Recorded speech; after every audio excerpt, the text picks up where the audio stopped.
Hello, everybody, and let's straighten you out a little bit. There you are. Welcome. Now we like the other view. There we go. Get that. Welcome to another episode of Hanging with Hobo Live. It's February 1st, 2025. It's starting to warm up outside, not so much in here. But I hope everybody's doing well. Hope everybody is looking forward to learning some Lightburn tips and tricks tonight, because I'm going to be flooding this stream with all kinds of tips, shortcuts. There's going to be a lot of good information in this one. And let's just want to peruse here, make sure I'm not missing anything right out of the gate. I do appreciate everybody here, and there's my gatekeeper. Hello, Bob. Let's see here. All right. Okay, good. No questions right out of the gate. So as usual, folks, if you have a question that comes up about something that I'm doing, I'm not watching the comments while I'm doing what I'm doing. So if you've got a question that that comes up, precede your question with 3 question marks, then post your question. And if it's just a comment of going, hey, dummy, there's a better way to do that, precede it with 3 exclamation points. Then you're, hey, dummy. Because when I quit doing the design work and come back over here, I will scan quickly through the comments looking for question marks and exclamation points. So we're going to not waste any time. I'm going to mark the spot right here. And I did just a general welcome to everybody. We're not going to do a roll call because we're going to jump right into what you can look forward to this evening. Let's see here.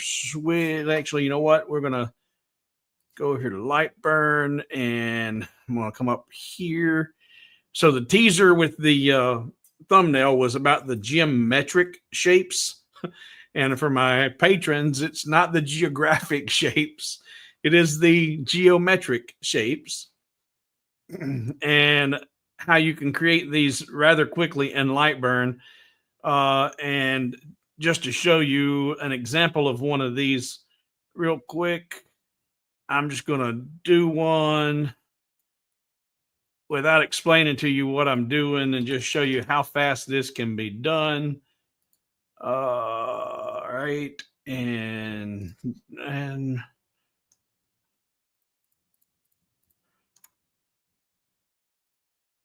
I will be explaining all this in a few minutes, but right now I'm just going to show you this is actually very simple to do. And then we're going to go over a whole bunch of stuff, techniques that I've learned this week and things that I've shared with others this week.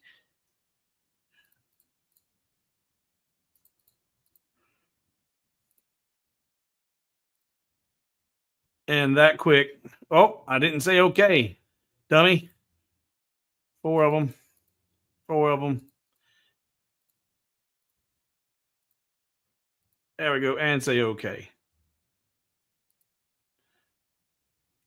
And that quick, I've created a pretty neat looking geometric shape that's got a little bit of an optical illusion going to it. I've seen a lot of these images populate, and one of them from some channel, or I don't know what you call it, on Facebook. These have been populating in my Facebook feed. And I'm like, I can do that. That's pretty cool. I said, hey, these would make great coasters. And so I've made a few, replicated a few of them that I've seen, and come up with some of my own. And I'm going to show you how the steps that I go through, what I just did that quick. But you're like, wait a minute, how'd you do that? How'd you get all them? Because did you notice how quickly I got all those offsets, and you didn't see me go into the offset tool, and it just bam, bam, bam, bam, bam. That's really cool. I learned that this week. But we're also going to talk about some of the struggles with trying to trace images or photos, pictures, images. Garbage in, garbage out. You got to start with good stuff. If you got garbage to begin with, you're going to have garbage when you're not going to get good stuff out of it. And I thank Mr. Matzik for that. He was my senior high school mathematic or basic computer programming instructor. Garbage in, garbage out. Garbage in, garbage out. And that holds true for when you're trying to work with images in Lightburn and probably any software. Some software can probably work better with other lower quality images, but with Lightburn, the higher the resolution, the better the quality of the image to begin with, the better your results will be in Lightburn. And I try to work solely in Lightburn. So let's see here. And Jeff says, we knew what you meant on Patreon. Yeah. Well, I don't use, I posted that from the phone. And when I'm on the phone, I don't type. I use swipe to text where I never lift the finger. And I did Geo and I think the phone and I didn't even look at it. And for those who aren't aware, I put it on my Patreon post, creating geographic illusions. I think the auto selector, autocorrect for my swiping created geographic instead of geometric. But Chris pointed that out. Thank you, Mr. Chris. I got that corrected. So yeah, well, you can, and Chris says resolution and contrast. And you can adjust both in Lightburn to a degree. If you have very poor resolution and poor contrast to begin with, then you can only adjust it so much. And I got two examples. We're going to look at that here in just a minute. But before we go down that path, let me switch over here. This week, I think it was, I might have asked you about doing this. I don't think I did ask you guys in the live stream last week. I did it after the live stream, I think. Maybe I did. I don't remember. It's a blur. This week's been a blur again. In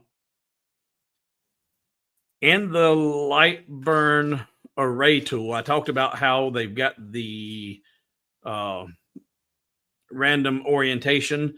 Well, I've suggested them having a random sizes as well.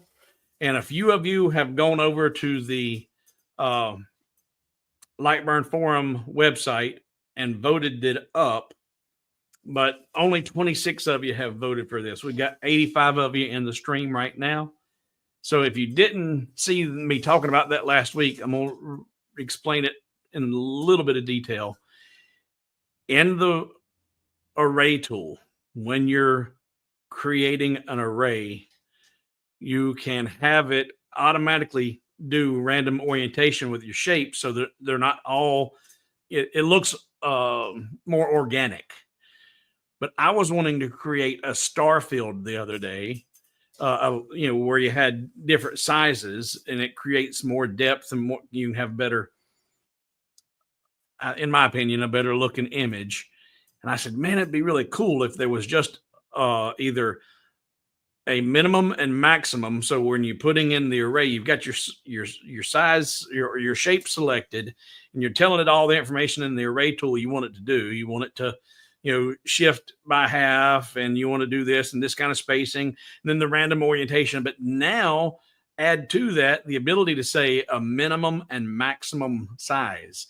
You want to have the sizes range anywhere from 3 millimeters to 8 millimeters. So they'd be varying in sizes in the array. And that would be really, really cool. Well, 26 of you have already gone over to the Lightburn forum and voted for that. If it's something that you don't personally think you'd ever use because you don't use the array tool, but you do get my designs, well, it sure helped me make some better looking designs for you. So go over there and vote for it up for me anyway, because the more attention, the eyeballs it gets, the more likely it'd be something they'll put in there. And I'm going to put a link to that in the comment field now. Let's see. Well, I said it was. Da, da, da, da, da, da. Facebook. Hobo. I thought I had already copied. Well, I know I did. I copied it, but I've done so much now, I've done lost it. But that's not it. That's not it. That's it. All right. Copy link, address, paste. We don't want to do that. That's doing a stupid long, really long Facebook link. We don't want to do that. Delete that. I'll do it this way. Paste. And well, phooey.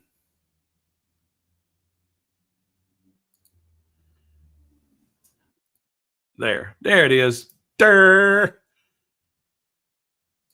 Everything was wanting to do that Facebook. I didn't want to do that. Paste. All right. Chris says a random offset might be easier for them to add.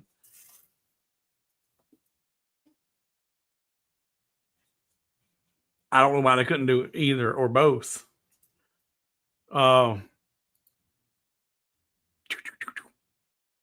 But go to that link that I just shared in the comments there and vote that up. And if you do think it's a great idea, put some comments down in the comment fields. Hey, I'd like to see that. In fact, let me show you here.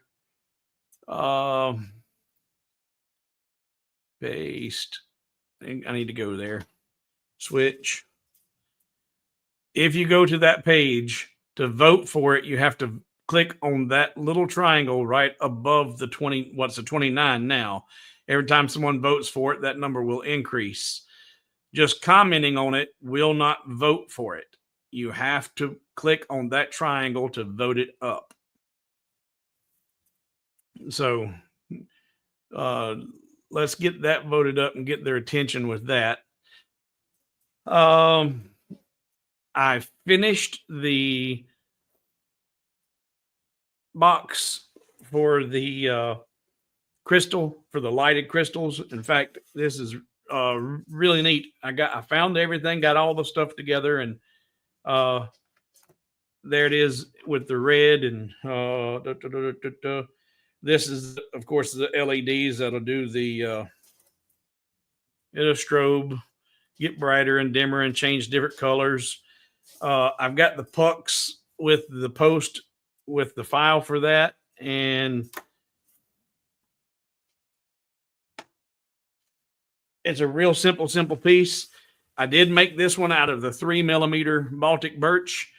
The first one that I did that I gave away as a gift, I did out of that 5mm maple, and so I didn't want to share that file because who has 5mm wood? But this is the 3mm Baltic birch, and it's a real simple piece, and you're able to do this entire box out of one single sheet of 300 by 300 material. It does have a double layer at the bottom and the top so that it can hide all of the finger joints on the top and the bottom. And then there's a simple spot. Now this one, I've got it specifically designed to work with the hearts, but you can use this same concept for anything that, if you have any crystals, you may just have to modify that little area where it sits, but the base of that heart just sits right in there and then leans against those supports, and then the light coming up through the bottom does a fantastic job. And this is just a little LED puck, 3 AA batteries.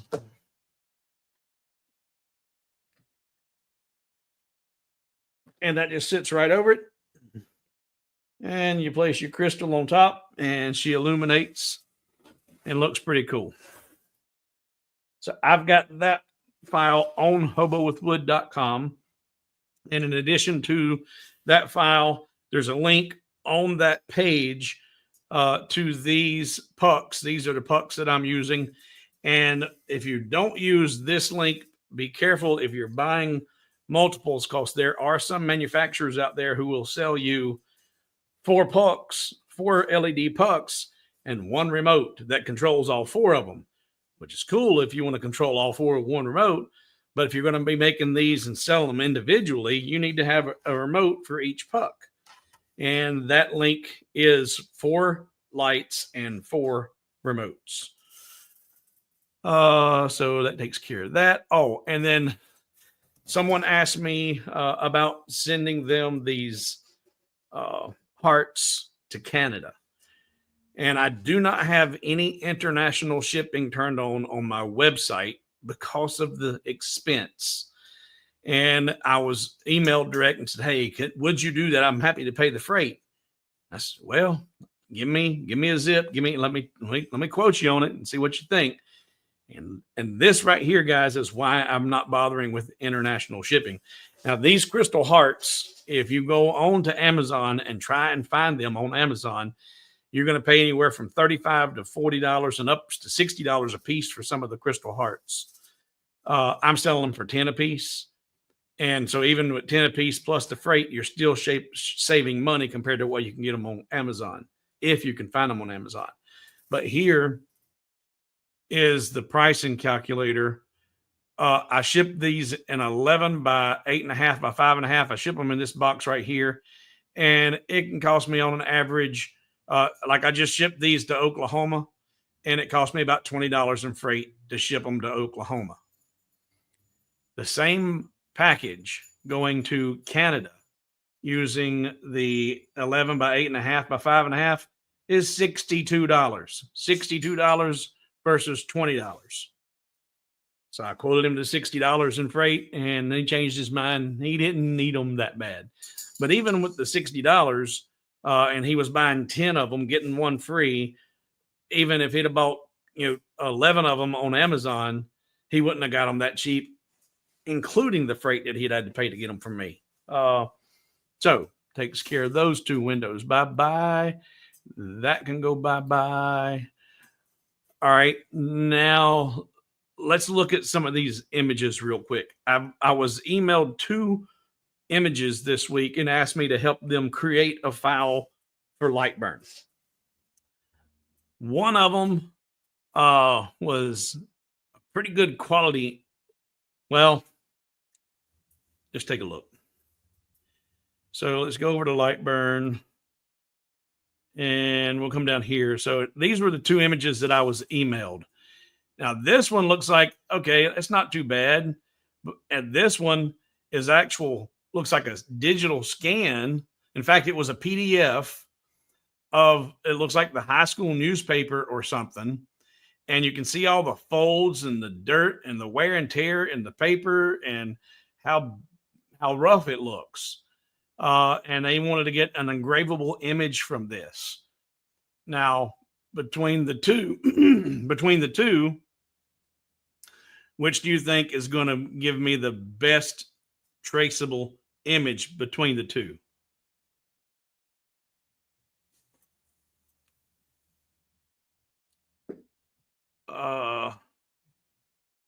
Let's see here. Okay, yep, resolution, contrast. Got that.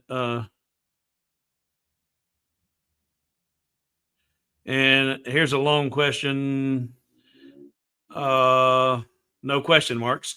Do you know how to create random shapes so that when they are aligned, create an image? Oh, yeah, that's kind of cool too. Yeah. I understand the concept. I haven't done it. Might be something I look into. I'm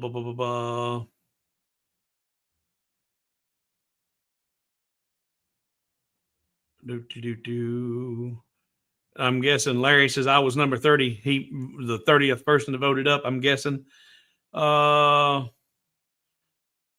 Okay, so All Saints says that he thinks I'll get a better result with the Eagle, even with all the wear and tear. And he's absolutely correct. The person who emailed me that image had already been working on it and trying their best to get, but they were struggling with it. and I worked with it for a couple minutes and sent it to him and said, "Here, try this." And he was like, "How'd you do that? How'd you do that so quick?" Because all of those folds and all of those creases in that paper and that scan are going to show up in the tracing if you just trace it as is, and it creates a lot of noise, if you will, a lot of artifacts in your scan result. And if we take a look, well, I can just tell you the smaller image, this one was only a few kilobytes, and this one was 5 to 6 times that and several megabytes. There was a lot more information with this one. And if you scan out and look, the image size is about the same, actual size of the image. There's just a lot more resolution with this one. And when I tried to scan this guy, if I right click it and trace it, I should say, if I try to trace the image, it comes out upside down because of, I don't know what. There was something funky about this image completely.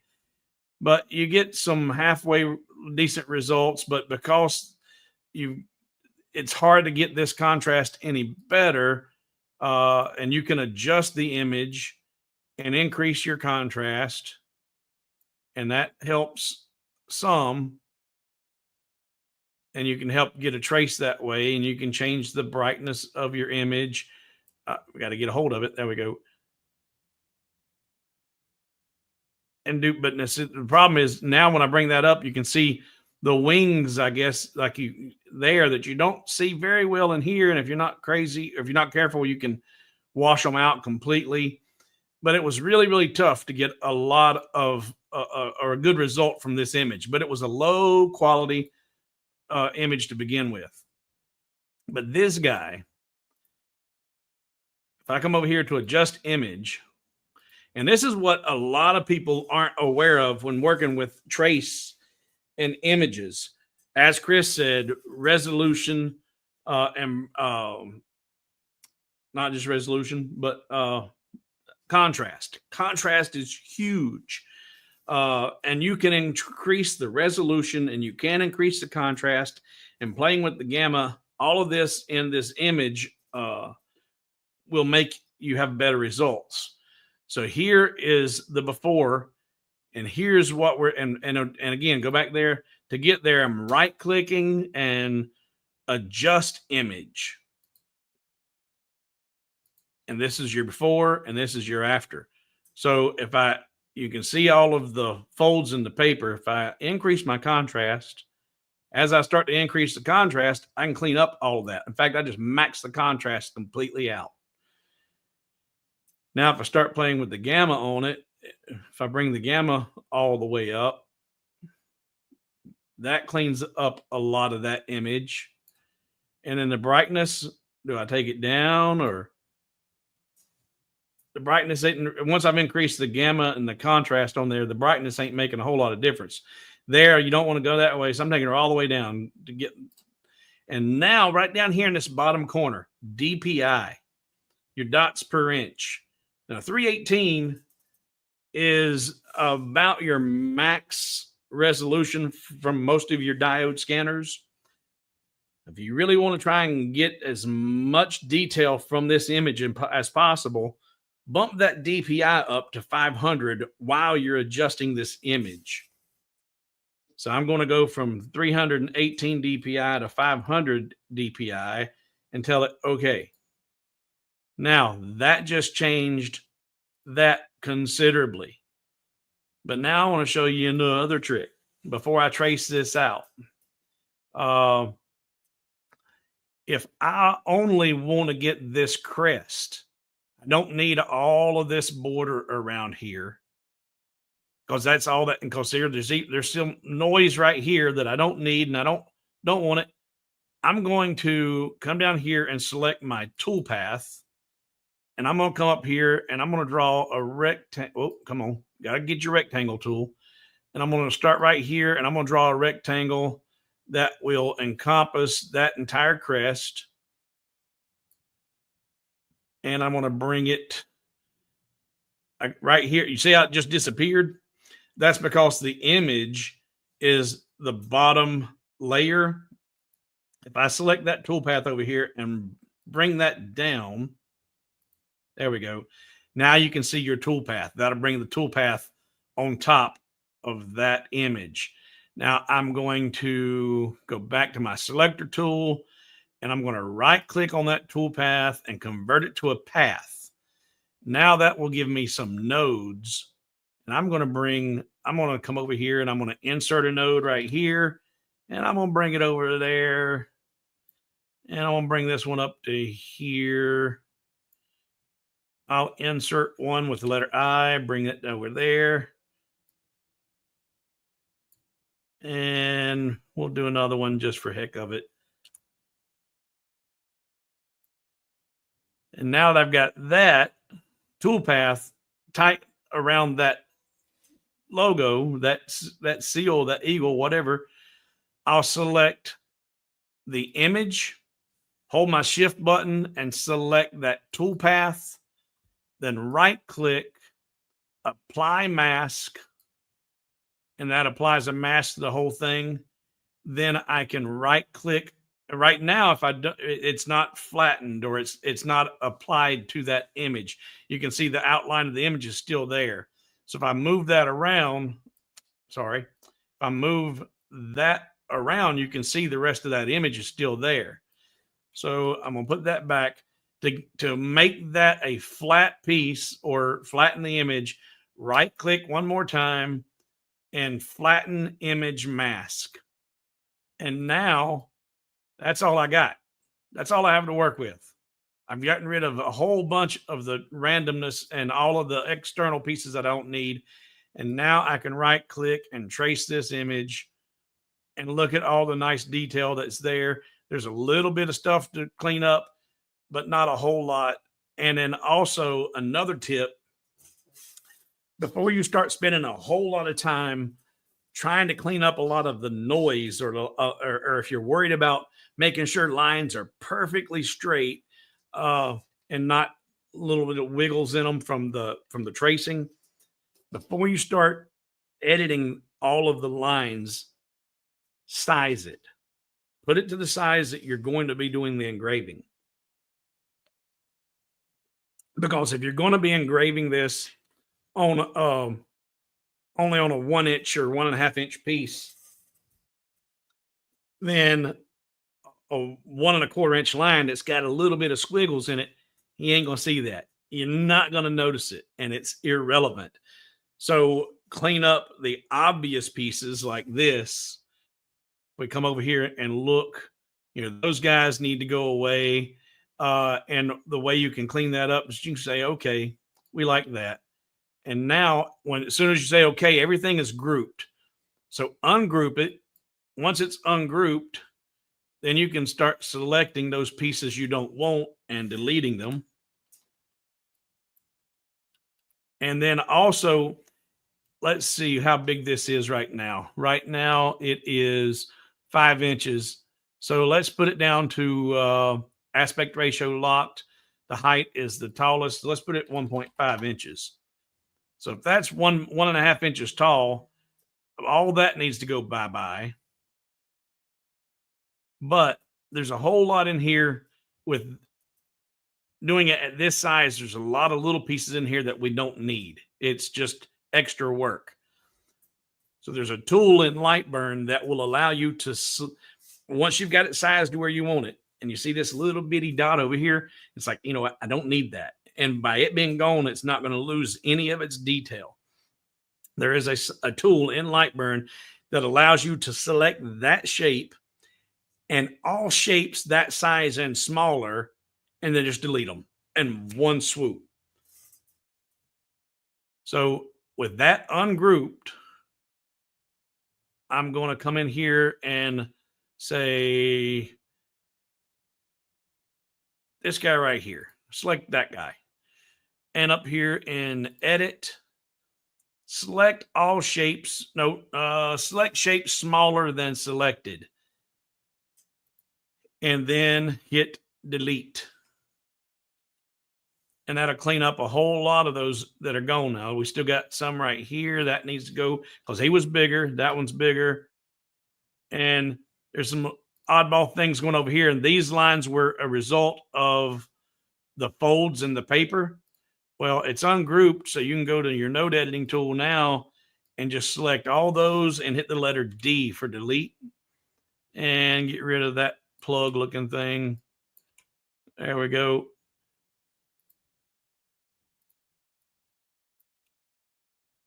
Little tips like that. And then also something they weren't aware of is here, D.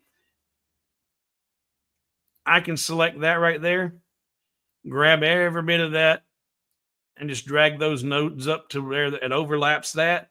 Hold shift and select that and go ahead and weld those together.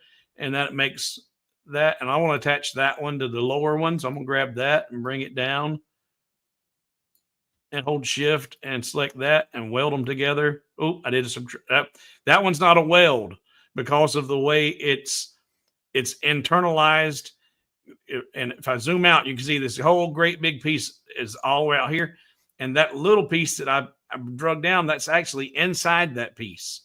So in order to do that one, I need to select the outer perimeter, hold shift and select the inner one, and then subtract it. And that will weld those together.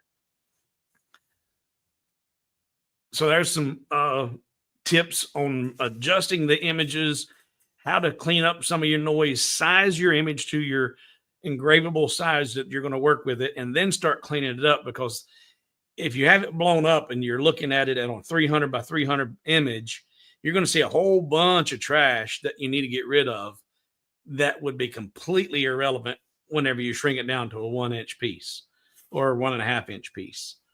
And I forgot to mark my spot. Yeah, okay, got that. All right, now, and I'm hoping we got some new viewers in the stream. And if you see the numbers like Nepo's put up here and Jonathan's put up here, and he's your nice tip. Anytime you learn something new while I'm demonstrating, to help keep the algorithm alive and keep YouTube on its toes, just simply putting in a 1 and an enter, or if you learn a second thing, put in a 2 and an enter. That helps keep this algorithm going. And the more comments and feedback, the more it helps this video be populated as being relevant in the YouTube world. Greg with a question: what would be the best way to put a different design on both sides of a wooden coin so both sides are centered?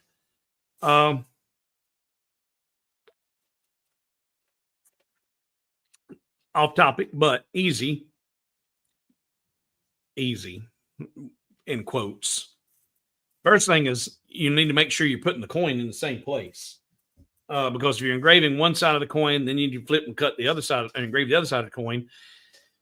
It's crucial that that you're using a jig or either the jig table or a jig that allows you to put that coin right back in the exact same spot. And what I do when I'm doing that is a lot of times I will have both images in that same tool. I'll have one tool path in that jig and I'll have both images in there. And squirrel, Greg's got us off on a little bit of a tangent, but I'm going to address this as I read it. We'll switch over here.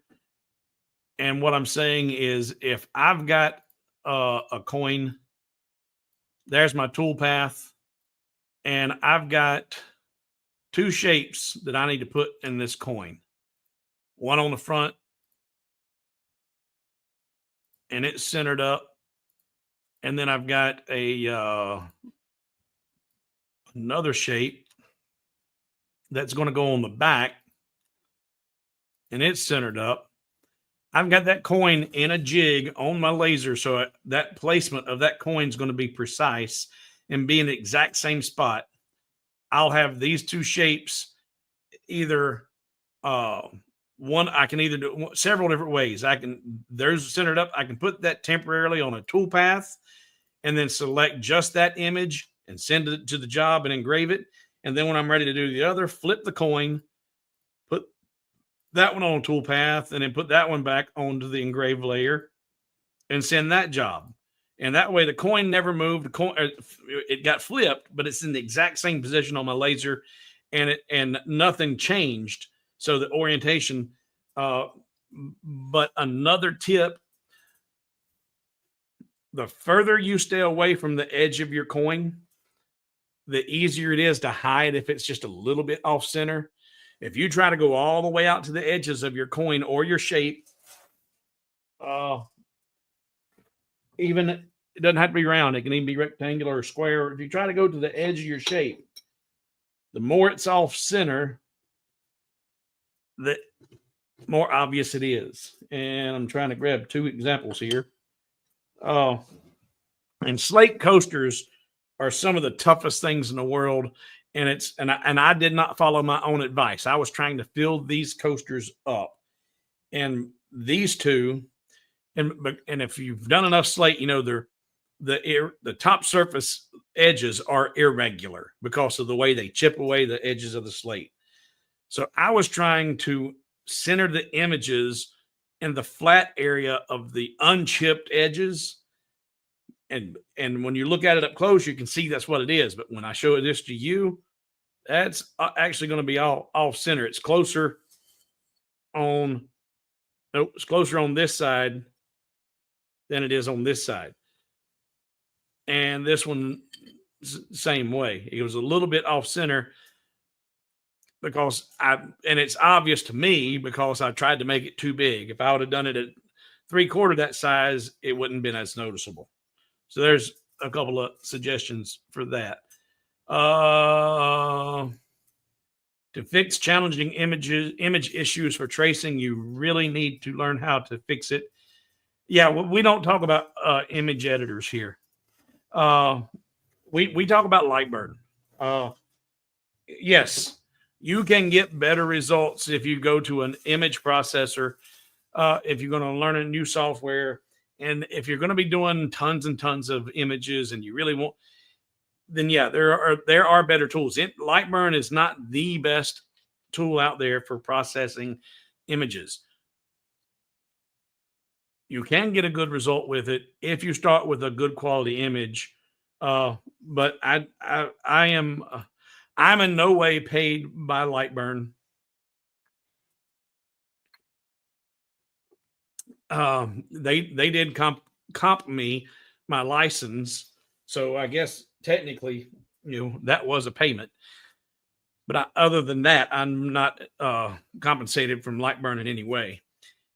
But it's such a good tool and the best tool for working with your laser. I try to do everything I can in Lightburn and maximize its abilities. And you can do a lot in Lightburn if you just know a few tips. So your statement is not incorrect. I just choose not to use anything else but Lightburn.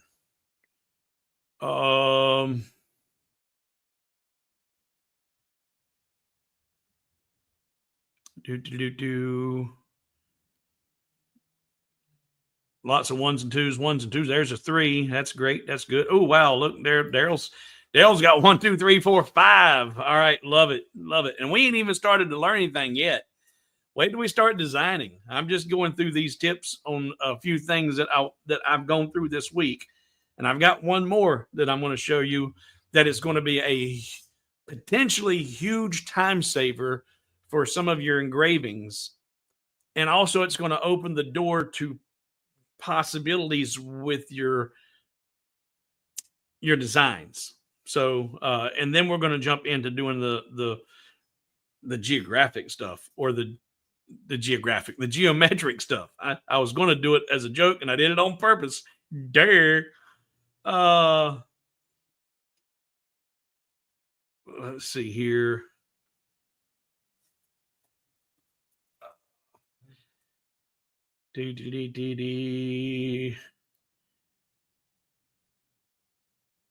My OCD spotted the alignment instantly. Yeah. Yep. Just did 66 slate coasters. Every coaster was different. Absolutely. And like I say, I knew better than to try and do that image as big on the slate coaster, because the irregularities of the slate will cause that to be really obvious when you try to do it too big. What was the trick he just did with the tool layer and the coin? The layer disappeared. I just changed one layer to the tool path. There's the cert. There's an here we go. So I've got both of them here. That one's on the tool path. I put it back on the O. So now they're both on the black layer. And if I'm going to do only that square on the top of the coin, then I'm going to grab that polygon and put it on a tool path. So it's still there and it's centered, and I can select just that image and it'll send that job to the coin. Then once it's done, I can put that on a tool path, select the other tool path, put it back on the engrave layer, flip the coin, and now engrave that. And if that was in a jig or on a jig table, then it's going to be perfectly centered within reason.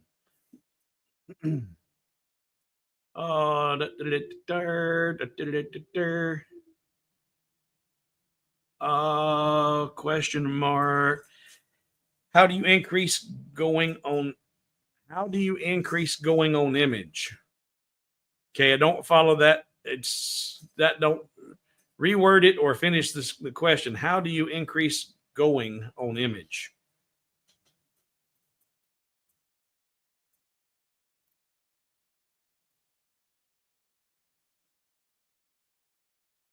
Waiting for some clarification, and I'm gonna move on. Just realized that I put the heart box together wrong when you lifted the box up off the LED. Well, does it work for you, Jack, even though you put it together wrong?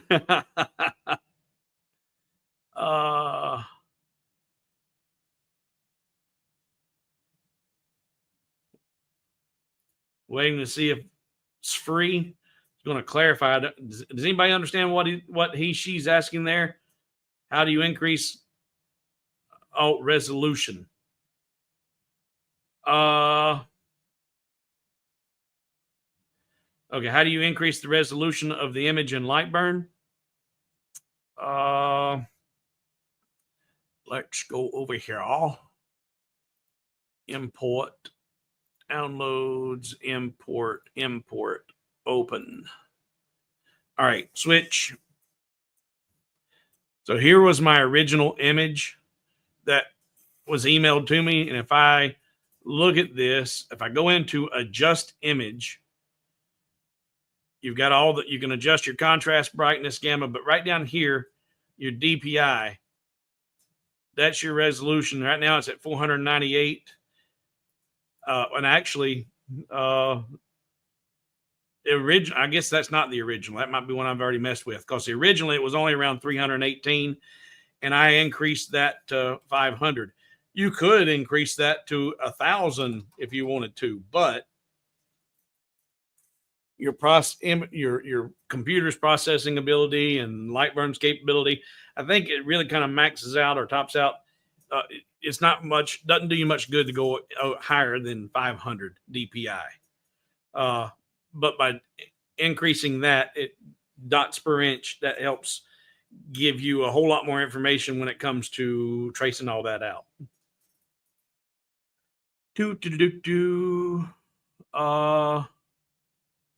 Bob says, if your coaster is going to have an image such as a photo, make it slightly larger than the coaster so it covers everything. Yeah, well, the edges of the slate it's completely non-uniform, and I like to stay away from that, but there is no wrong way. There's always another way.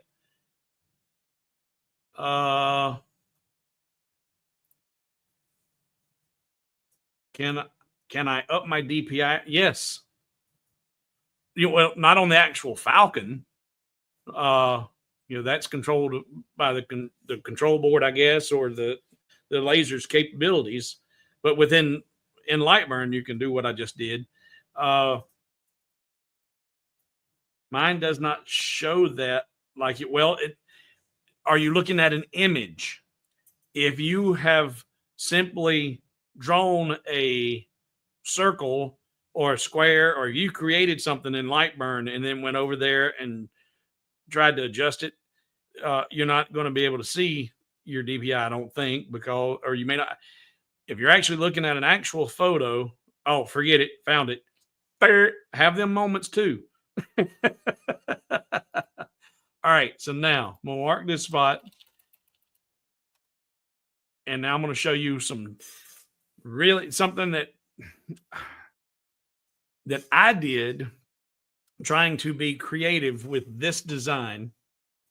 This is my sweetheart frame that I did, and this artwork was an SVG that I downloaded, and I'm going to show you the original SVG, and I added the clothes to it.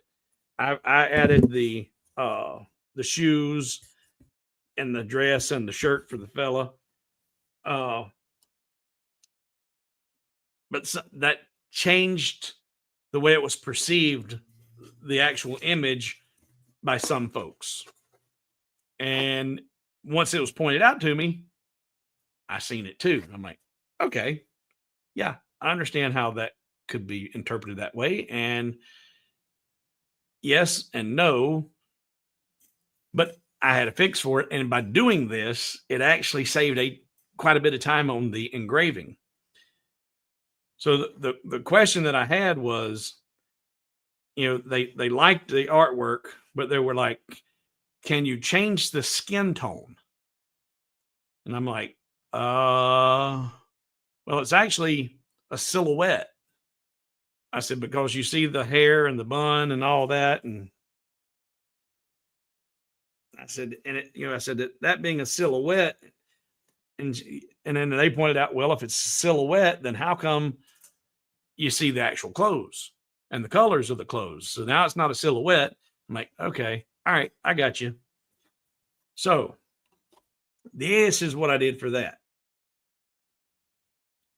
We'll get rid of all of this and go bye-bye. So here was the original SVG. And in order to create this down here, I had to break this up. And in fact, I can just come up here to window. There we go. I had to break up the shirt and create a separate piece for the shirt on a different layer for the dress and for the shoes.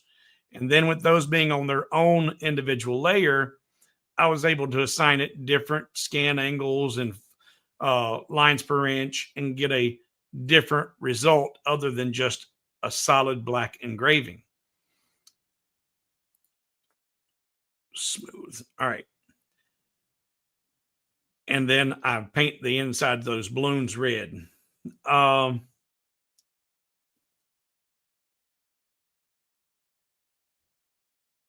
And I'm seeing a lot of comments here I just want to address before I get to I did that larger than coaster image trick, and due to the irregularities the edges, it created a faded effect. Yeah, I could see that with your different powers and stuff. Yeah, it could kind of yeah, and that could be kind of cool looking. Did you already, or are you doing video on? I've already done videos on that, and that's in hobowithwood.com. It's a conspiracy. Lightburn hides everything in plain sight for me all the time. Yes, sir. Need to take the dog out. No amazing tips or tricks for 5 minutes, please. I hear you. I've been there, but I made sure I got my dog out before I got started tonight. How does increasing the DPI affect the processing time? It can increase it, and that's why I strongly suggest masking off the image to only get the area of the image that you want to engrave. That way it helps you minimize that. but that is dictated by your computer's ability and your computer's power and all that good fun stuff. All right, so turn that off. So back to the silhouette. So they pointed out that by me doing it like this, she's like, well, if these are her legs and that's her arm and her face, she said, I see that as potentially a black couple, African American male and female. And she said, can you change the skin tone? And I said, well, I can change that. I said, but if I then where do you draw the line? Do I create the hairlines and engrave the hairlines, but then paint the faces? And then what about the flowers down here? I said, there has to be somewhere where you just stop, or else you end up creating a whole lot of work for yourself. So this is what I did. It was so simple. In fact, let's look at a couple of things first. I'm on the work. If I look at this was the original SVG and look at the engraved time, it's estimated 33 minutes. And then when I did my modifications, get the flowers on there, that changed it to 23 minutes. So I've saved, it took me a little bit of doing to create those separate garment pieces. But now every time I engrave this, I'm saving 10 minutes every time I engrave it. But check this out.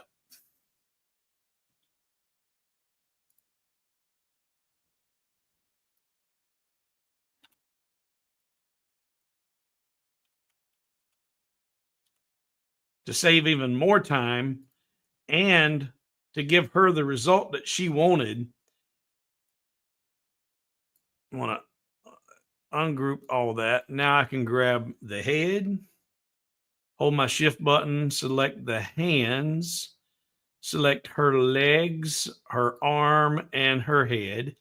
And I'm going to come over here to my offset tool, and I'm going to do I'm in inches. Let's go to millimeters.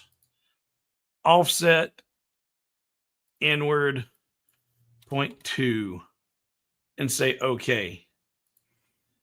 So now that gives me that result.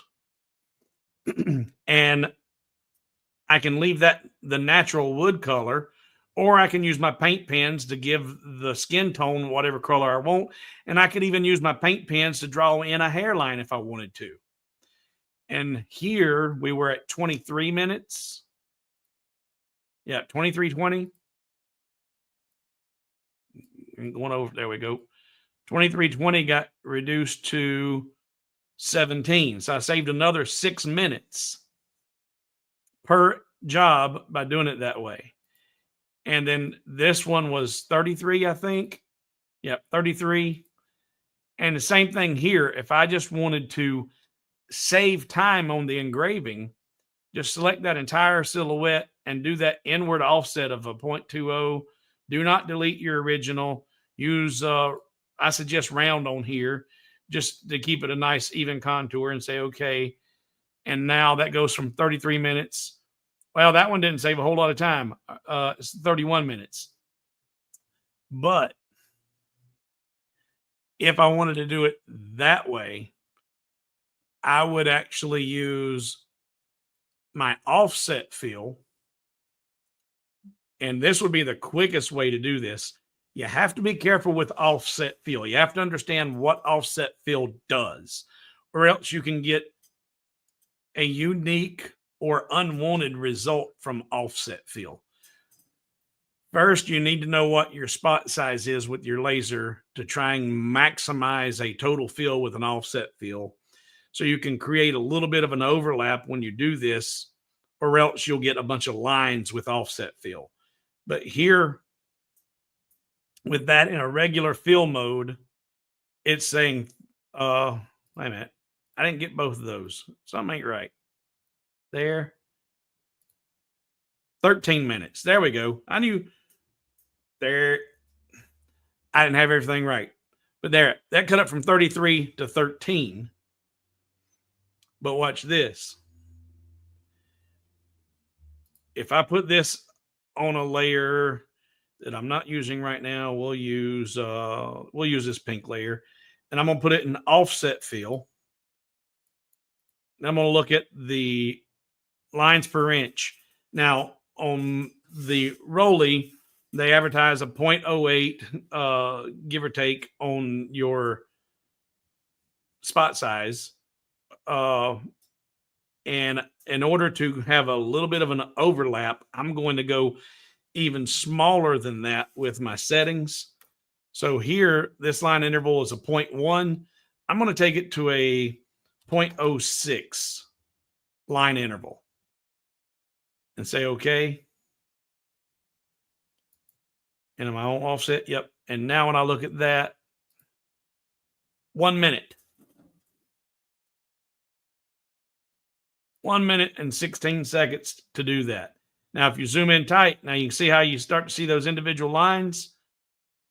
Well, if you don't increase your line interval, you can see those lines. And if you're seeing those lines, I'm gonna go from a 0.06 to a 0.03 and say okay. And now look at the preview. See, I got more lines in there. And if that's a 0.03 and my actual spot size is a 0.08, then technically those passes are going to be overlapping each other. And that should not create an unwanted result. So an offset fill there, by going to a 0.03, it's only 2 minutes and 30 seconds versus the original option of 33 minutes. Yeah, 33 minutes. All depends on what you're looking for. But offset fill can be your friend, but increase your line intervals, or get a whole lot more lines, get lines smaller than your spot size, and it'll look just like a fill. But what it's doing is, instead of scanning left to right to do that engraving, the laser's just going to go around the entire perimeter over and over and over and over real quick and get that filled in, and it'll give you a good result if you do it with the increased lines per inch. So got that.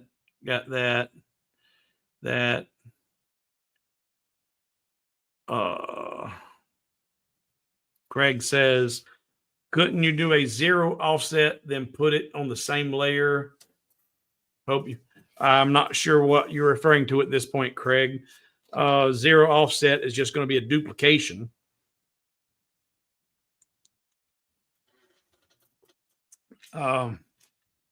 At this point, I'm not sure what I was discussing when you posted that, so I'm sorry. And then he's, never mind, LOL. There's a good video on Lightburn forum showing the difference between the offset. Yeah, and I've got, and there's also another one, Chris. You've got offset fill and fill, and then there's also flood fill. A lot of people don't know about flood fill. And I've got a video in if you search my YouTube channel, search my videos for flood fill. There's a video where I talk about all three: fill, offset fill, and flood fill. And Craig says, you did what I was thinking of. Okay. All right. Now, I've got past all of that. Now, let's look at how quick and how much fun these geographic / geometric images can be. Let me clean this up, delete. And I'm going to bring, what is that? We'll go ahead. That's the first one I did. We're going to delete that. I'm going to bring this image down here.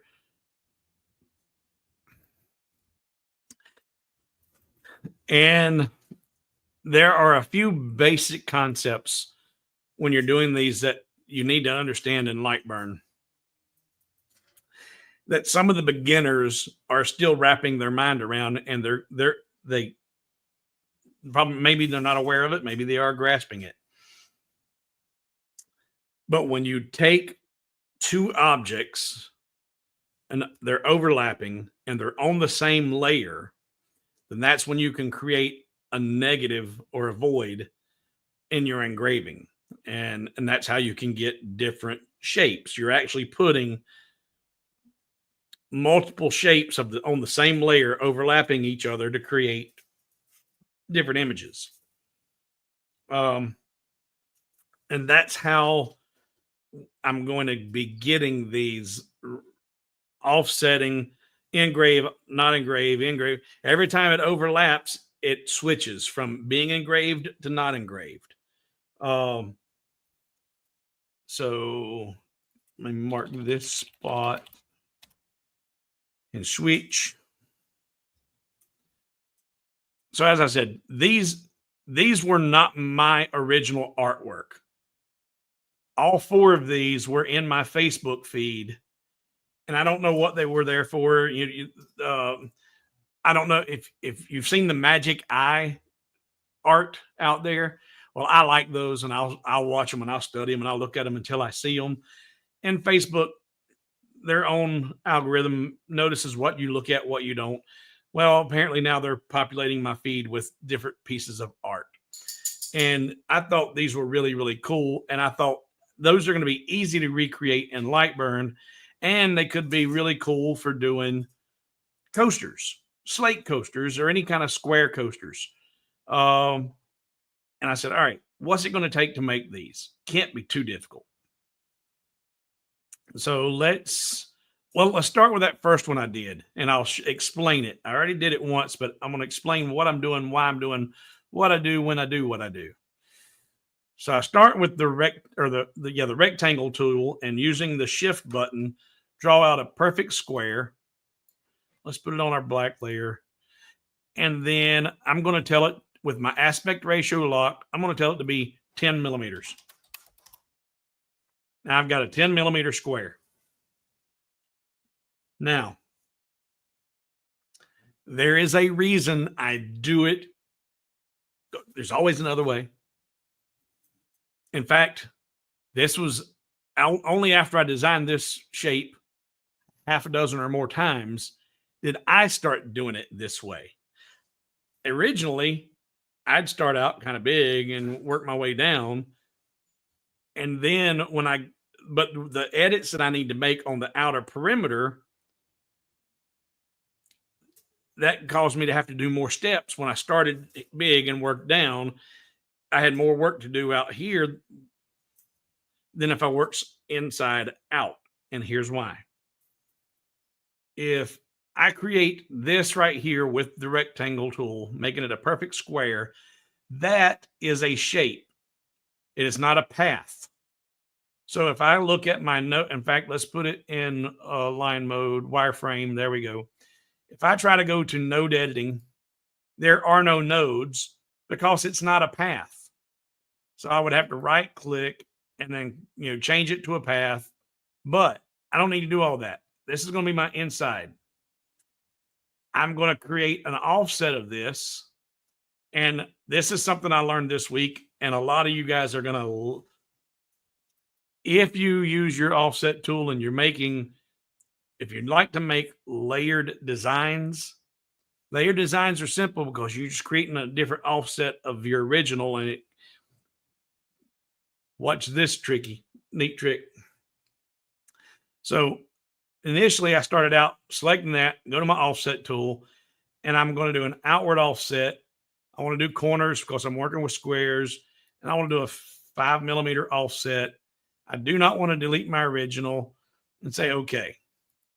And I come back and I need to create another one. Say, okay. And I need to create another one and say, okay. And another one and say, okay. And another one and say, okay. And now I'm up to 60 mil. I want to get another one. Okay. And another one. Okay. I want to get up to 100. So there's 90 and another one. There's 100. And I thought, man, it'd be neat if Lightburn had the ability when you're creating the offsets, if you could tell it how many offsets you want. Create an offset 10 times. You don't need to do that.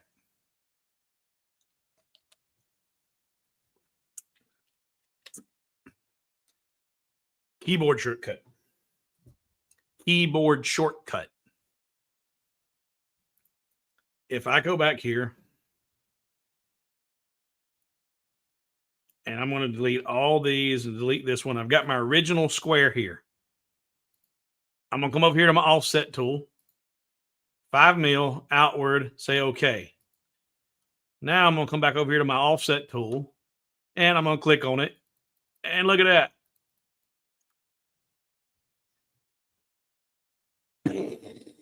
How'd you do that? How'd you do that? Once you create your first offset and you're wanting to recreate that same offset of 5 millimeters outward, hold your control button and click on the offset tool. And every time you click on the offset tool, holding that control button is going to repeat that last process. Works with Mac as well. What is it? Command instead of control. But hold the control and click on offset, and it'll just keep repeating that last step.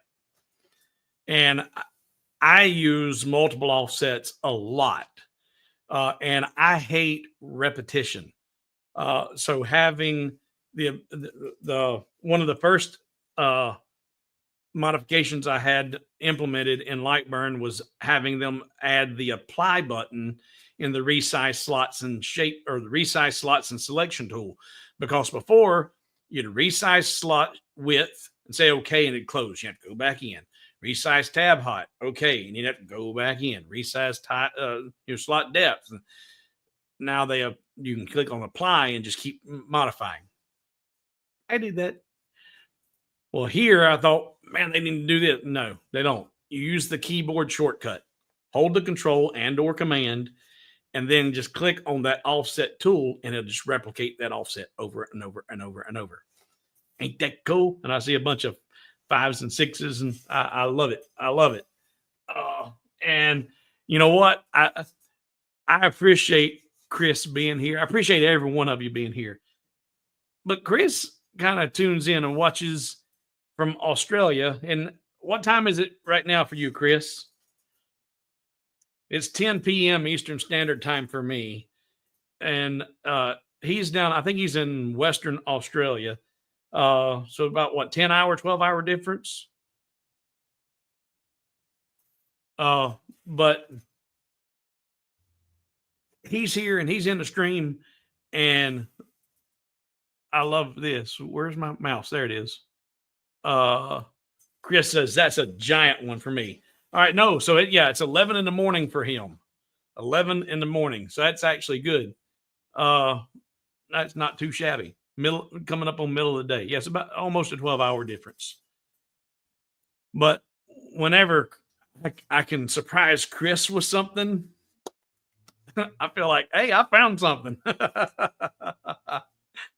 And Craig says, more shortcuts, please. Yeah, I love that one. That one was a big, big, big plus. And I love it. ET says, hey, 27. All right. So now let's look at modifying this design. Back over here. And I'm actually going to cut this down a few. What have I got? 1, 2, 3, 4, 5, 6, 7, and we'll get one more. 8. There we go. All right. Now I've got this in wireframe mode, and I've been using this a lot in the streams lately, and some of you may have seen it and caught on to it. But right now, this is in fact, what image is still out there? Oh, that image. Duh. All right. So I'm in multi-layer mode over here, and it's actually in fill. But when you're and I'm not showing you the screen. When you're in designing, you're trying to design, if you're in fill mode, it is hard to grab the layer or the exact piece that you're wanting to grab, especially if there's multiple layers out here. Well, used to, I would toggle back and forth down here between fill and line. But in window, you got wireframe coarse, smooth, field coarse, field smooth. And that's what I'll toggle back and forth between now. So there I can see, there it is in fill mode. That's what actually would engrave. But now for the purpose of continuing to edit, we'll go back here. I'm going to come to this outermost piece. And this is where designing from the inside out makes things simple. Because if I look at this inner piece right here and I look at my nodes, there are no nodes. Because as I said earlier, this is a shape and it's not a path. But this guy, I've got 4 nodes. Because when you do an offset, you're not creating a shape. You are creating a path. Let's get rid of ET. So since that is a path, it has 4 nodes on it. And let's go back to my selector tool and make sure. I don't think I've copied, or yeah, I don't think I've duplicated it yet because I can see all of my ants. I'm going to duplicate that by hitting Control D, then go over to my node editing tool, and I'm going to come down to this bottom corner and I'm going to hit the letter D and delete that. And that bisects that right down the middle.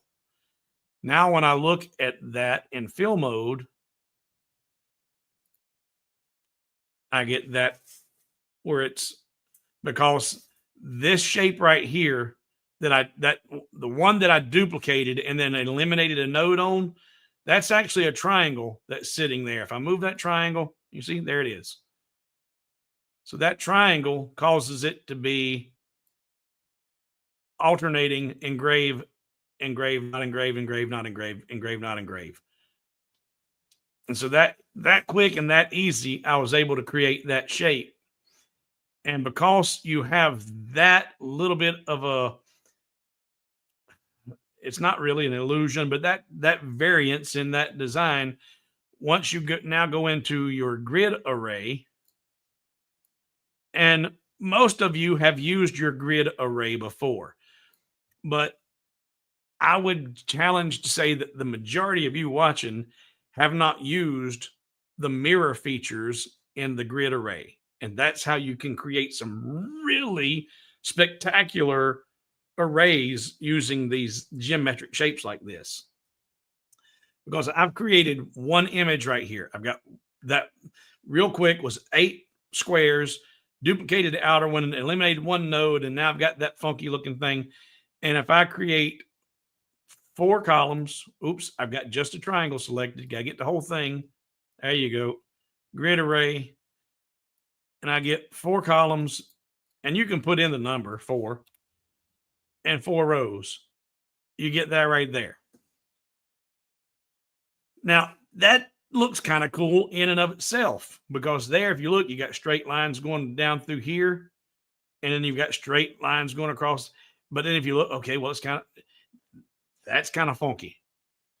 But if you start mirroring your alternating columns, you can start to get different effects. That is a whole nother shape or whole nother design.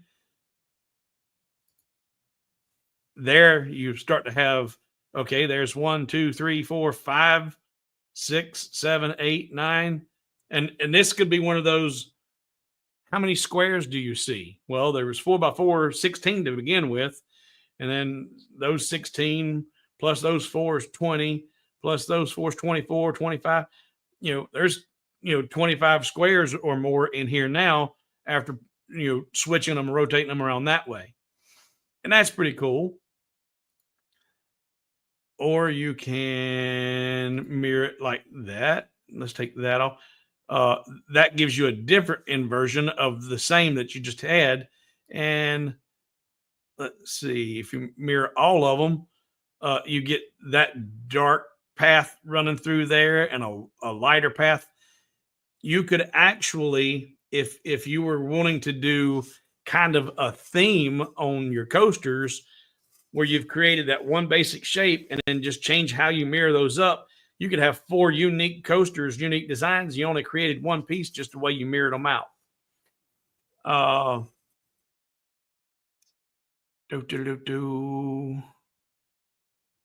Comments. Now I am going to have to experiment on using it on other functions. Yep. The control key. Yeah. It will repeat whatever you did last. There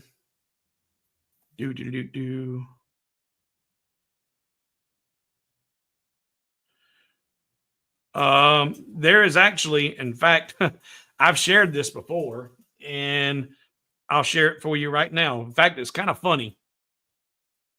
Craig suggested, "Hey, man, you need to share this."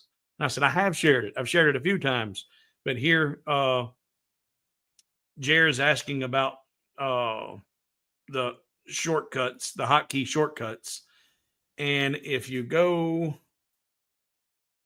Say, okay, let's get that done. And now I'm gonna come up here to any tool and I'm gonna hover over it. I'm gonna hit F1, and that's going to populate and bring up my what you call it, my manual. And if you just search here in the manual, hotkeys and gestures, and then here it tells you your different versions. But here is a printable guide. You can actually print this out if you actually still use physical paper, and click on that and print out that PDF and have a list of all of the hotkeys. And I was trying to blow that up, but there is all of the hotkeys shortcuts. Close that and back over here. Yeah, if you look at it long enough, you can go cross-eyed. Yep. All right. So that shape, get rid of that. And really, guys, it is so easy. Like I said, you draw out one square, hold it, make it that a 10 millimeter square.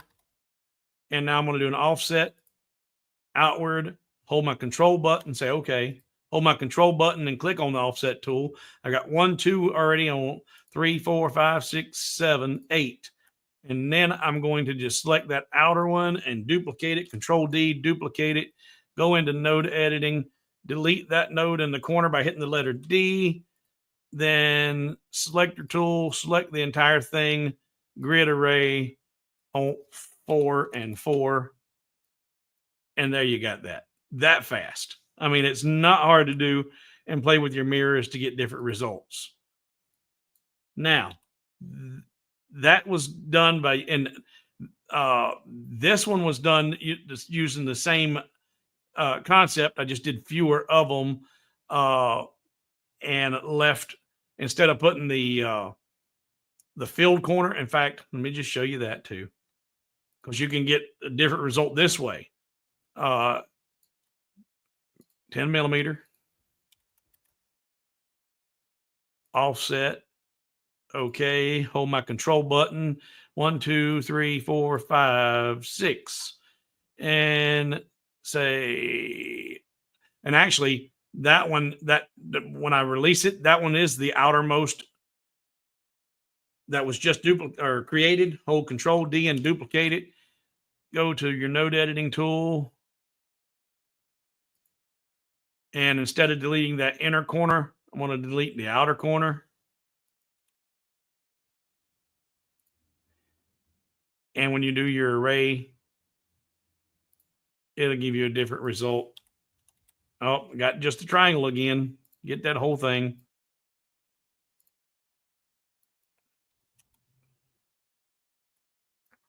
And they look very, very similar, but if they were side by side, because that outer piece is engraved in this one, in fact, just for giggles, say okay. And I'm going to duplicate that, Control D, duplicate that one, bring it over here and rotate it. And then put that in the same array, 4 and 4. So you got the engraving around the top line here. You don't. It's just a mirrored image of that. You could do the same thing by mirroring it originally. But let's look at these guys. Let's look at these guys. These guys are a little bit more challenging to create, but they're really not. They're this one is the most challenging, but it's really, really simple. This one looks like it might be complicated, but it's not. It's so simple. If I was going to be doing a slate coaster that was about 100 mil square, it's a toolpath. I'm going to come in here and I'm going to draw me out a rectangle.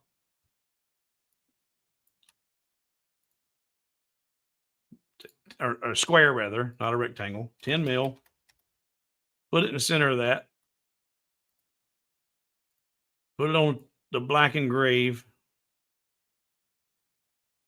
And then I'm going to, and actually, you know what? I might make him 5. We'll make him a little bit smaller. And then I'm going to do an offset of 2.5. Say okay. And then I'm going to hold control and I'm going to bring it out to where about I want it to be. I want it to be right there. Now that I've got it to there, and because I expanded from the inside out, this is a path that I have selected. I can go straight to node editing. And this is easier to see and do if it's not in fill. So if I go to window and go to course, and if I want to grab me a toolpath to help my alignment, I'm going to grab one from here. I'm going to put it right in the center, and I'm going to grab one from up top, put it right in the center. And now come back to there and go to my node editing tool. And I'm going to use the letter M for middle. M for middle. Middle. Middle. And I'm going to do it again. I'm going to hit M for middle, middle, middle, middle, middle. And that divides that up into quarters. And then I'm going to come to my outer corners and I'm going to hit the letter D for delete. I'm going to delete that one, that one, that one, and that one. And then I'm going to pull this guy down to the third one, bring him down to the third one. And I'm just making everything uniform. And then, oh, wrong button. Oh, you know what? I didn't want to delete that. Those outermost corners, I didn't want to delete them. I'm going to but all I got to do is come right back here and hit the letter M for middle. And actually what I wanted to do was drag that down to that corner right there. So I can hit M for middle and bring that down to that corner inside there. And M for middle again and drag it down. M for middle and drag that down. And there we go. And now when I put that all in fill,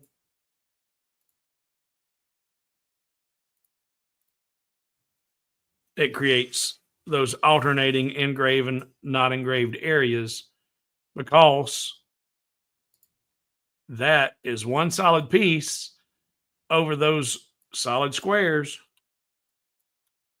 And because those are alternating squares, one's engraved, one's not, that shape centered up over that gives you that result.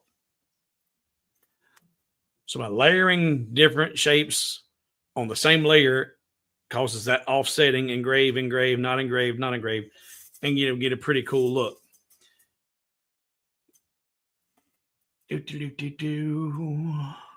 Questions or comments? Questions or comments? Got that.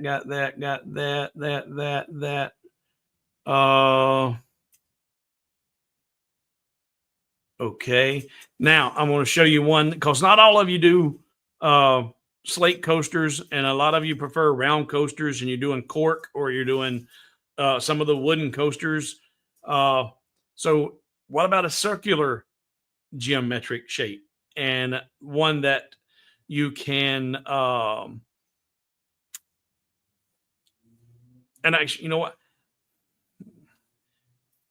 There's always another way. We got time here. I'm gonna show you one more technique here on these rectangles. Then we're gonna look at a circular shape or two. Come back over here. I'm gonna delete. Actually, you know what? I'm not even gonna delete it. I'm gonna bring that over here, and I'm gonna do my offset outward. There we go. So there was my original size. And if I look, it's a 60 millimeter area. So if and it's 60 by 60. So if I draw a rectangle that is actually it'll be a square. We're going to hold shift and draw it out, and we're going to do 30 by 30. Thank you, Tom. I just seen that pop up there. Much appreciated, sir. Thank you so very, very much. We're going to do 30 by 30, and I'm going to bring that over. Actually, it's a square, so I need to convert that to a path so I can get some nodes. And then I'm going to insert a middle node. And I'm going to insert a middle node down here. And then I'm going to hit the delete button, or the letter D rather, delete that and delete that. Now I've got a little triangle that's 30 by 30.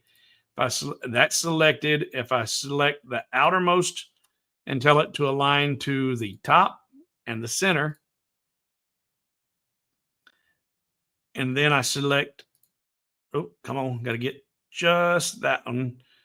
And this is where being in wire mode would help, but I wanted you to see the effect of this as it's doing it. So I've created that one triangle right there, and it's half of the width and half of the height. Hold my shift button, select that outer perimeter, use the circular array tool, do 4 copies and say okay. And there's your same result. There's your same result using 4 pieces. But I've got that right there where they intersect instead of a solid piece like I had with this one. So if I grab that over here, put that back in the middle, they are slightly different, but I want to show you how you fix that. See there, I've got that solid or square in the middle. Well, when you have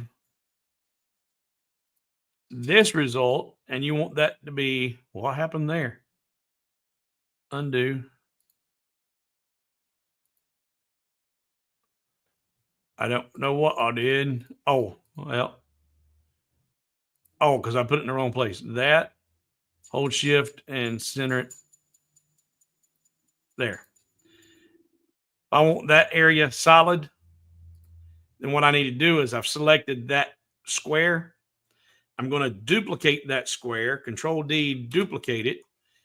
Now that kind of inverted that, but now if I select those triangles and see there, I didn't want that one. I'm gonna go to wire mode, window. There we go. If I select my triangles, hold my shift and select one of those duplicates and Control B, and sit there. That's what I want right there. I think that's what I want. Or is it? I don't want. We'll try that. And then go back to fill.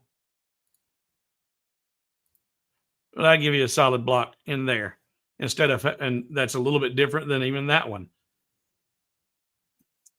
But you get the gist. What is the file if you are what is with a file if you are unable to resize slots and tabs? It wasn't made in Lightburn. There are radiuses on them. There's loops on them. There's open shapes. There's missing nodes. That, Jake, is an entire video in and of itself, and I have several of them. if you search my videos on YouTube, resizing slots and tabs, you'll find, if you search slots and tabs in my videos, you'll probably find a half a dozen or more, and there'll be one or two of them that talk about how to fix the problem you're describing. The best suggestion is don't use box generators. Don't buy files that aren't Lightburn friendly. Create your own boxes. There's a lot of ways you can avoid those, but when you're first starting out, I understand. I did too. I used boxes.py and it has tons of problems. But instead of going down, because that is an hour and a half video by itself, instead of going down that path, I encourage you to search my videos for slots and tabs, because there's plenty of information on my channel showing you all of the roadblocks, how to fix them, and how you can overcome. Sometimes it's even just a matter of open shapes, and doing a zero offset and deleting the original can fix some of them. I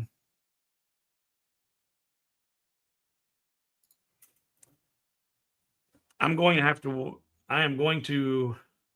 have to rewatch this, still not understanding how that a second layer on fill doesn't show just as a solid shape over the squares. Because they're both solid shapes, and when you put one on top of the other in a different size,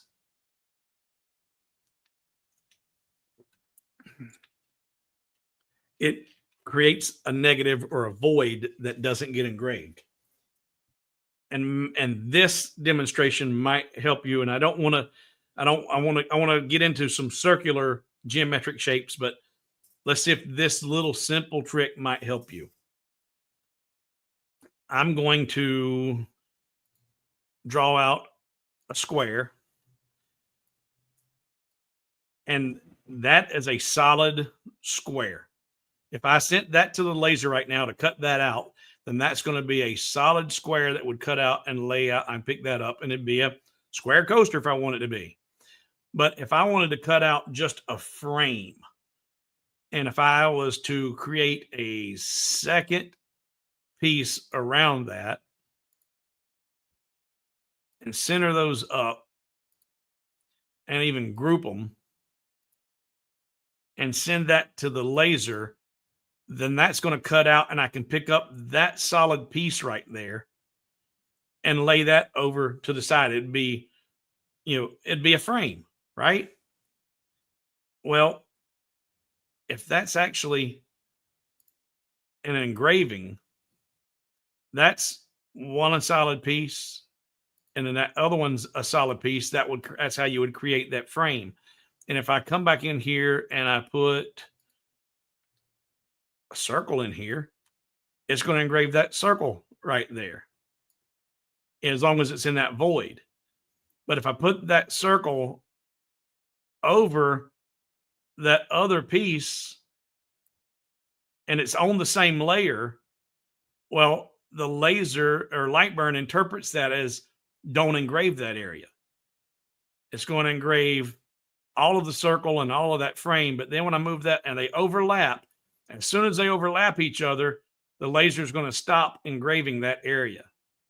So if I was to center this up against that and put it in there, and then I did a circular array like that, then it's going to engrave, it will not engrave those, hemispheres or semicircle looking things around the outer frame, because they're overlapping it. Now, if these circles, am I getting just the circles? I don't look like it. Go back to wire mode. All right. If these circles were on a separate layer and they were in fill mode,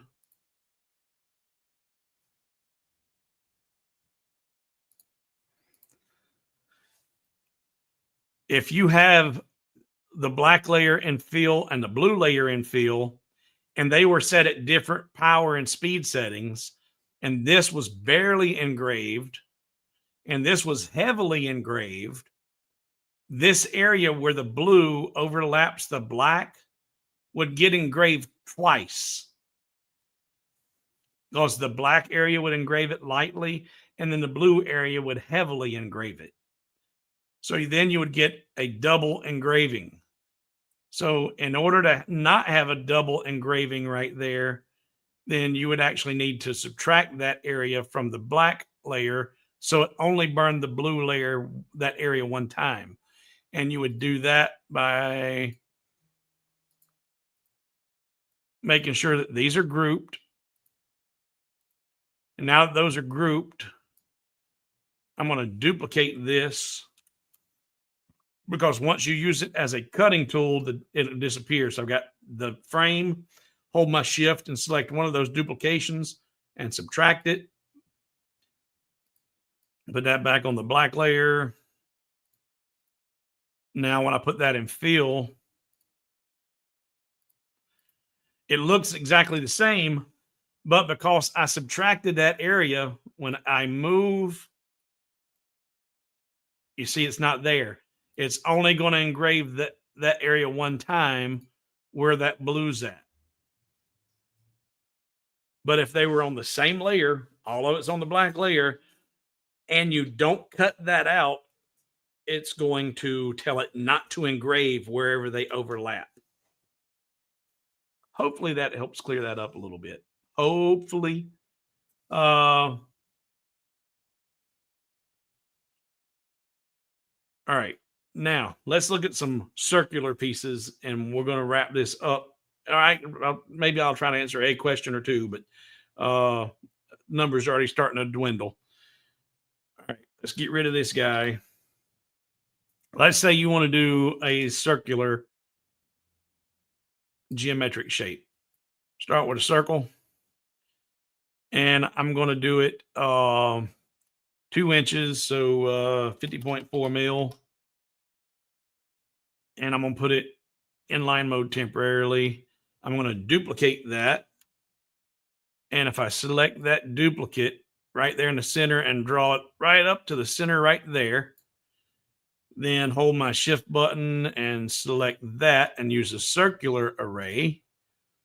And how many copies do I want? I don't know. We'll do that many. We'll do 6 copies and say, okay, put that back into fill mode.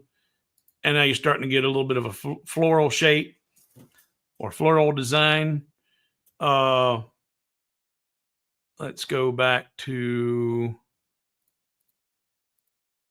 and let's put this in fill so you can see it, because this actually helps if you actually see your result. We want to do a circular array instead of 6. 7 looked kind of cool, but I'm going to do 10 copies and say, okay. Now, with that like that, I'm going to go back to my wire mode so I can get the one I want. Those were grouped. So there's the group. A, hold shift and select that first inner circle and subtract it.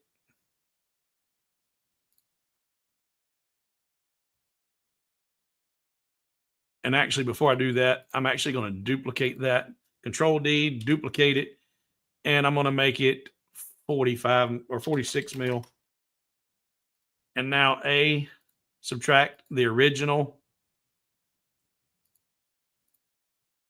And there you now have a way to do a monogram in the center of your geometric shape.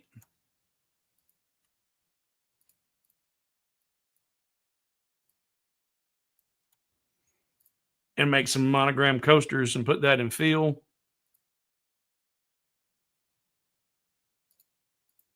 And that's pretty cool looking. And then you can even take it a step further to where you say, let's get rid of the H. And let's take and do a 40 and duplicate that, Control D, duplicate it, bring it up just a wee bit, hold shift that, and do a circular array of that. And only don't need 10. Let's do 5. No, let's 4. No, not 40, 54. 4. No, 8. No, maybe 10 would look better. Yeah, or 12. Yeah, 12 even. And say okay.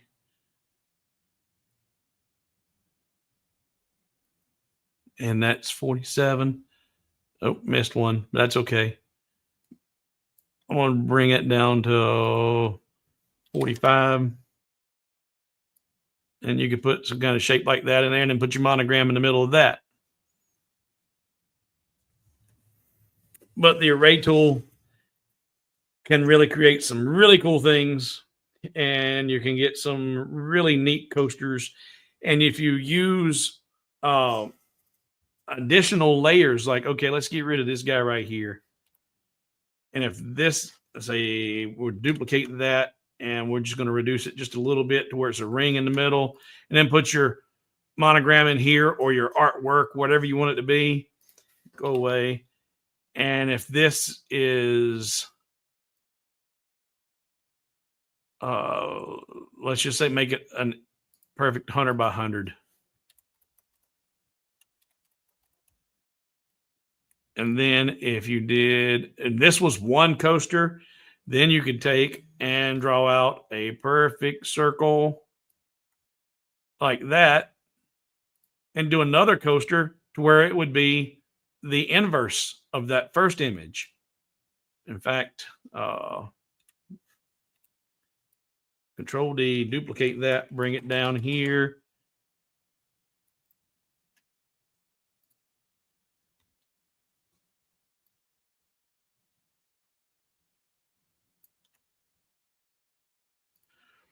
And if you're like, if then somebody, I can already hear somebody, yeah, but they're different sizes. That's okay. Well, if this, say we make this 104 by 104. So the whole thing is 104. Then you would just select this entire piece up here and tell it to be 104 by 104. Now they're the same size, but the one's inverted. All right. Now, for you guys that are still here, I appreciate your support.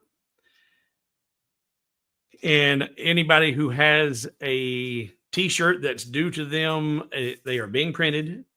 Talked to the screen printer this week. I thought he was calling me, tell me they're ready, but he was confirming the last size. And he's going to should have those ready for me. Hopefully this week they'll be going out and should be in everybody's hand before the middle of the month.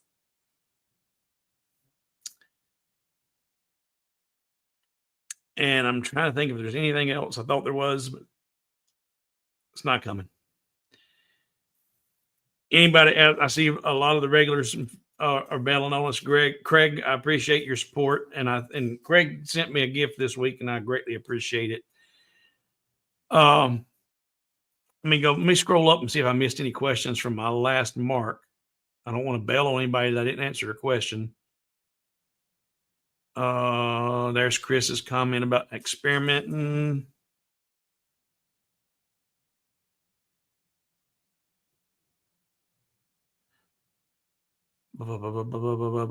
There's Tom. Thank you, Tom.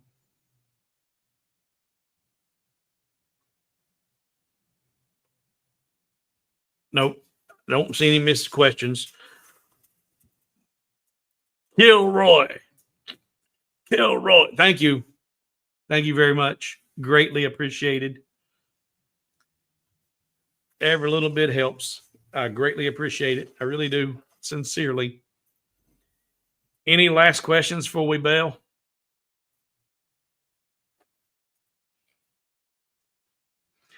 Can you show your Valentine project again? I want to see it so I can take a picture.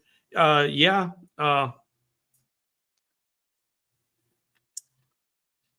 The are you referring to this one, Robert?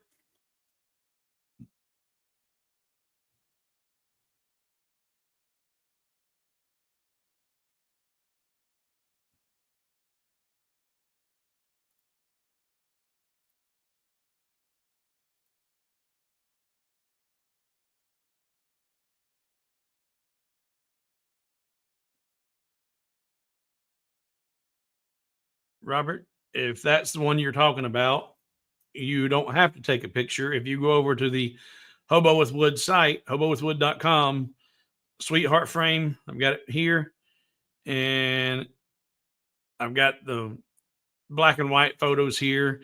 And that did it black and white because it was a throwback to the Dagwood and Blondie, but I do have a color photo there as well.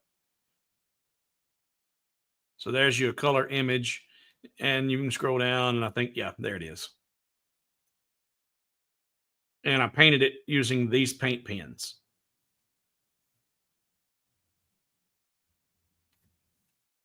Any other last questions or any questions? I'm gonna have to say we'll cut it at 14 minutes, but I'll give it another 14 if anybody's got any questions they want to address that's still here.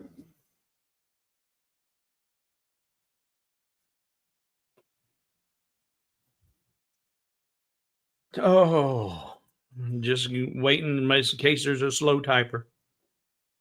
But I do appreciate everybody. In fact, you guys that are still here, I've made a decision this year.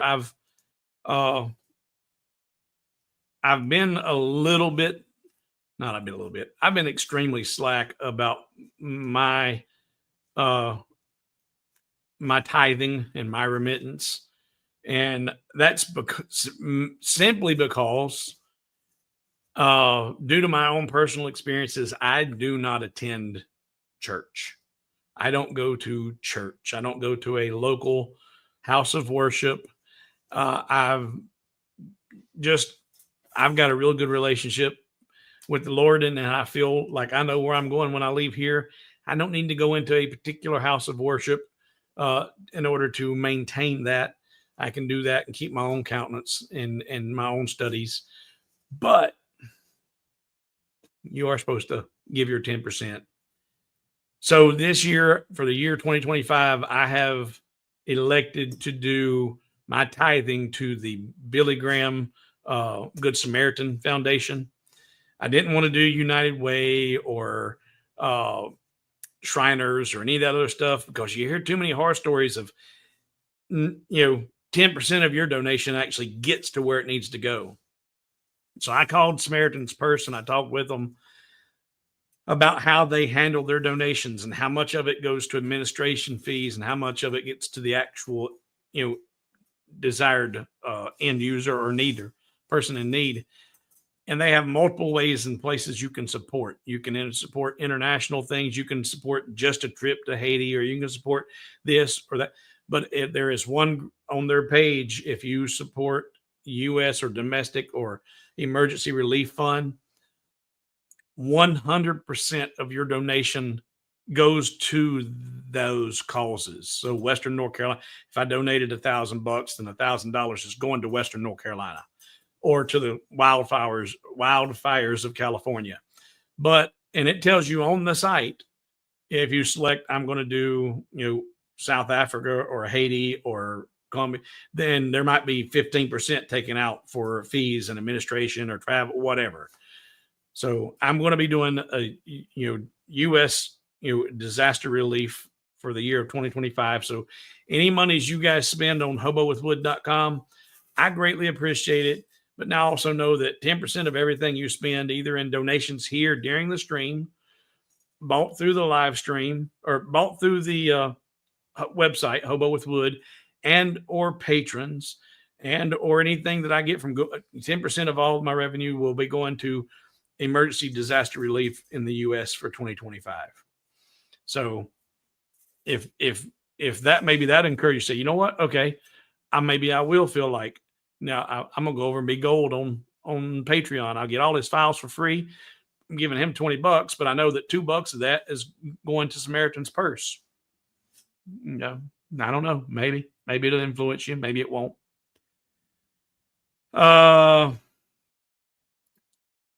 Show me the assembly of the heart box. Well, I can show you the file and how it goes together. That's real easy, real simple, real quick. Because we got 10 minutes before I said I was going to cut it. So let me get it pulled up here. Recent LED light box. Okay.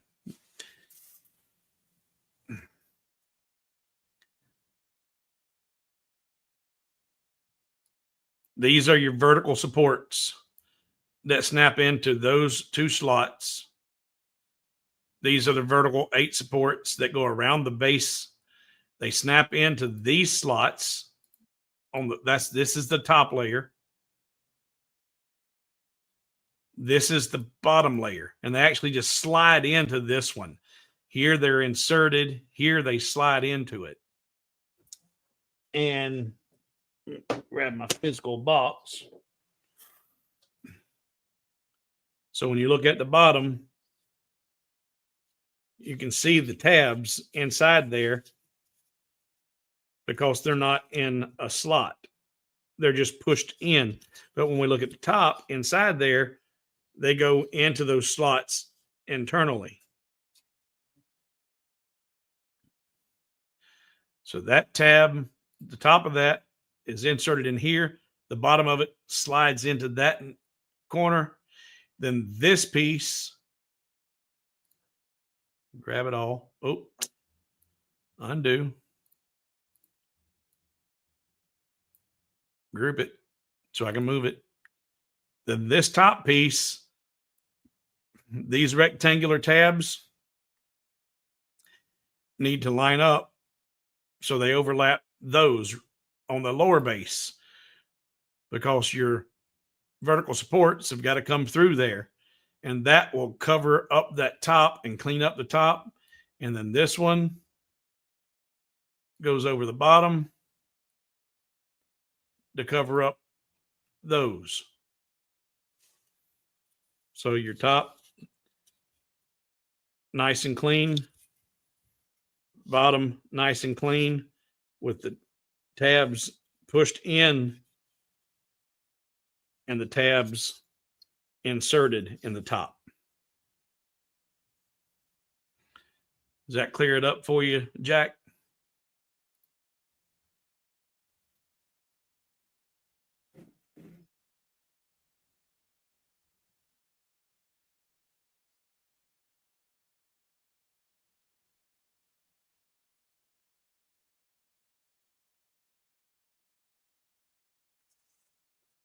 All right.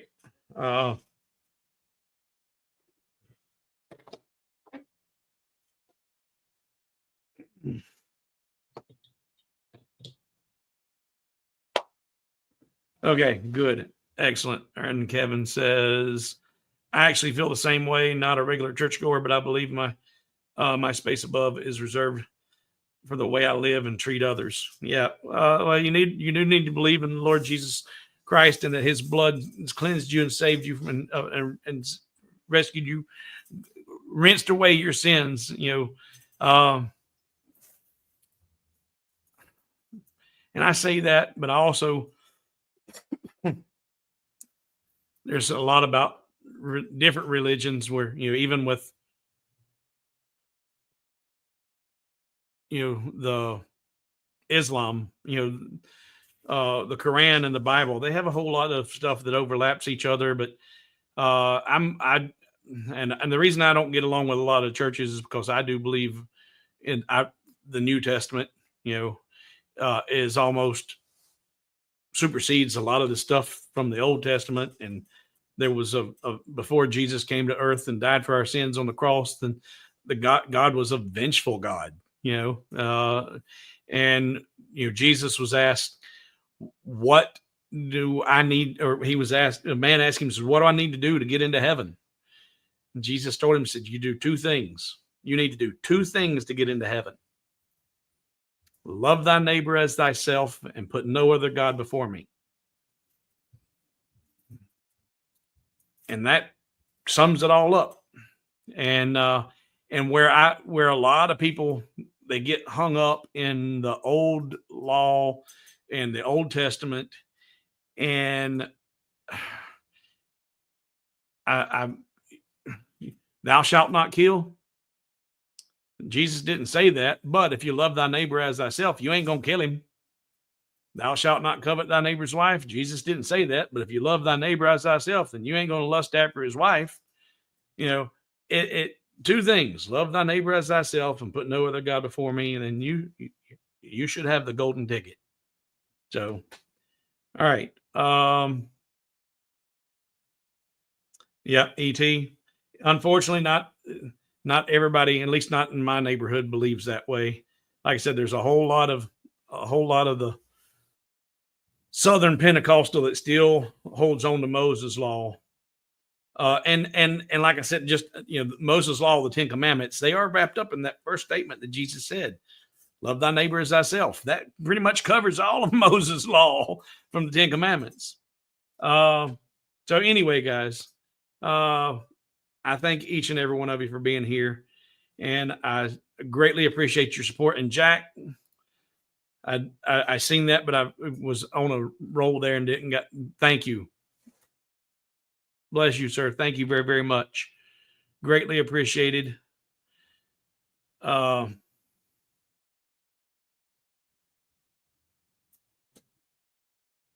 I'm going to wrap this up. Hope you all have a good week. I do have, I think last count, there was, if you're doing the 10 buy 10, get one free of the crystal hearts, there's at least 10 or 12 more orders that I could do of that, but then those are going to be gone. Plenty if you're doing ones and twos, but the 10 and get one free, they're getting gone quick. So now that I've got the box available, I've got the link for the pucks in there. If you want to jump on this, especially now, you got time. I can get them to you, before Valentine's. They'll be pre-taped with a jig, and then you've got the box. They can be great little Valentine's gifts for grandkids or even the wife. And you for Valentine's Day, you can lock your color and put it on, red for Valentine's. All right. As Robert says, peace out, y'all. Thank you. Bless you all. And I'll see you. Hopefully I'll see you in a video this week. If not, we'll see you at 3 p.m. next Saturday. Have a great week.